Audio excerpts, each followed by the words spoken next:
Mari kita sama-sama tundukkan hati kita. Kita buang ego dan kesombongan kita.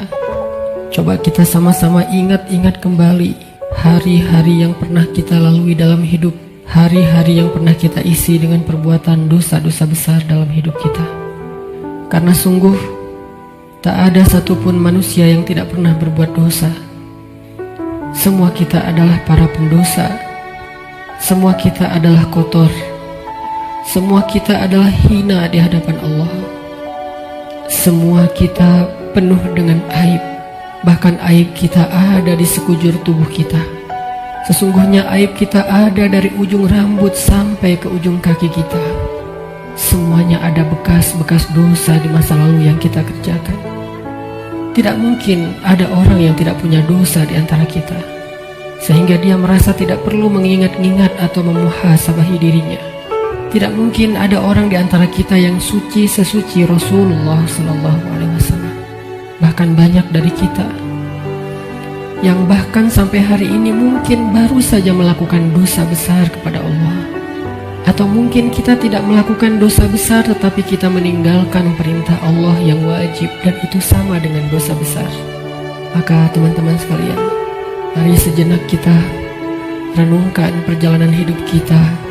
Sudah berapa tahun kita pergi dari Allah Subhanahu wa Ta'ala? Coba kita renungkan, sudah berapa tahun kita meninggalkan agama Allah Subhanahu wa Ta'ala?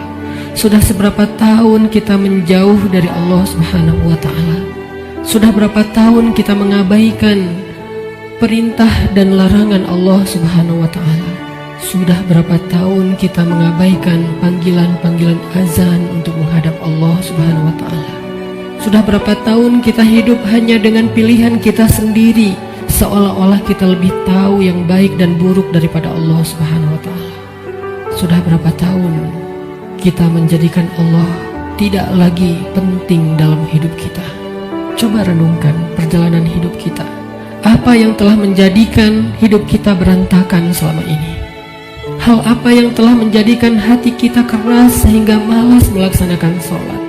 Hal apa yang telah menjadikan rezeki kita sulit dan bahkan menumpuk hutang selama ini? Hal apa yang telah merusak akhlak kita sehingga kita menjadi pemarah selama ini? Hal apa yang telah menjadikan hubungan kita dengan kedua orang tua kita menjadi renggang selama ini? Tidak ada hal lain teman-teman selain dosa. Dosa satu-satunya penyebab hati kita menjadi keras. Dosa satu-satunya yang menjadikan rezeki kita sulit. Kalaupun kita mendapatkan harta, tetapi kita tidak mendapatkan bahagia. Kalaupun kita mendapatkan penghasilan yang besar, tetapi kita tidak mendapatkan keberkahan. Tidak ada yang bisa menjadikan hidup kita berantakan seperti dosa. Dosa yang telah menjadikan kita hubungan dengan orang tua menjadi renggang. Dosa yang telah merusak hubungan keluarga kita. Dosa yang telah menjauhkan kita dari orang-orang solih. Dosa yang telah membuat kita larut dalam kesia-siaan hidup. Tidakkah kita sadar kalau kita adalah pendosa? Apakah kita merasa tidak punya dosa? Sungguh orang yang sedikit dosanya pasti mudah bagi dia untuk bisa menangis ketika sholat. Apakah kita mudah menangis ketika sholat? Sungguh orang yang sedikit dosanya tidak akan pernah bosan membaca dan mendengar Al-Quran dibacakan. Bagaimana dengan kita? Berapa juz bacaan kita dalam sehari? Tidak mungkin hubungan kita dengan Al-Quran menjadi renggang kecuali penyebabnya karena dosa. Cukuplah itu sebagai bukti teman-teman kalau kita adalah pendosa. Tidakkah kita merasa diri kita banyak dosa? Apakah hati kita bergetar ketika nama Allah disebutkan? Itu adalah bukti kalau kita banyak dosa yang menyebabkan hati kita membatu dan keras. Tidakkah kita sadar kita banyak dosa, bahwa kita belum mampu benar-benar berbakti dan membalas semua jasa-jasa kedua orang tua kita? Tidak mungkin hubungan kita dengan orang tua menjadi buruk kecuali penyebabnya karena dosa. Tidakkah kita sadar kalau diri kita ini adalah pendosa?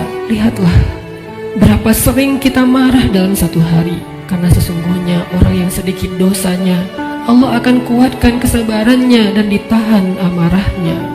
Maka teman-teman sekalian, jika semua yang tadi saya sebutkan terjadi dalam hidup kita, kita mudah bosan membaca Al-Quran, kita malas untuk mendirikan sholat, kita jarang ke masjid, kita tidak bisa menahan amarah kita, hubungan kita dengan orang tua tidak baik, nama Allah disebutkan, hati kita tidak berasa apapun, maka cukup semua itu menjadi bukti sampai saat ini kita masih menjadi pendosa.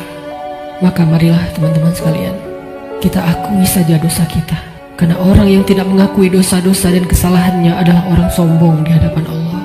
Akui saja kalau kita adalah pendosa. Kita adalah pendosa yang butuh ampunan Allah. Itulah alasan kenapa kita ada di tempat ini saat ini. Kita adalah pendosa yang butuh kasih sayang dan perhatian dari Allah. Kita adalah pendosa yang mencoba untuk pulang kembali kepada Allah setelah sekian lama pergi dari Allah. Kita adalah pendosa yang takut jika suatu saat harus kembali kepada Allah, dan kita masih memikul dosa-dosa kita di punggung kita, sehingga kita mengetuk pintu rahmat Allah.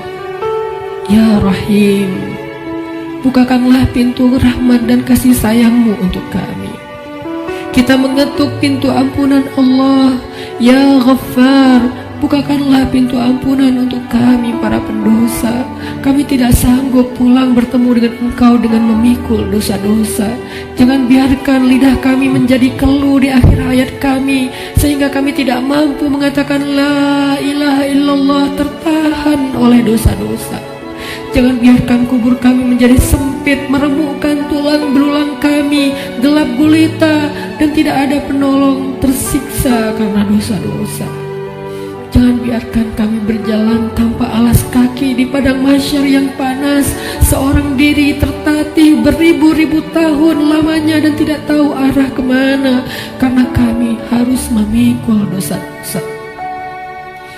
Jangan biarkan ya Allah Rasulullah SAW tidak menoleh ke arah kami di padang mahsyar karena terhalang oleh dosa-dosa. Jangan biarkan ya Allah ketika Rasulullah SAW menyambut umatnya di padang mahsyar, memberikan mereka minuman dari telaga Kausar, tersenyum ke wajah-wajah mereka, bersalaman dengan mereka, memeluk mereka dengan penuh perhatian, dan kami terhalang dari semua kebaikan itu karena dosa-dosa. Kami tidak sanggup ya Allah. Seandainya kami bertemu dengan Nabi di padang mahsyar, kami mencoba untuk tersenyum kepada beliau, sedangkan beliau memalingkan pandangannya dari kami, karena beliau tidak mengenal kami, karena wajah kami tertutup dengan dosa-dosa. Jangan biarkan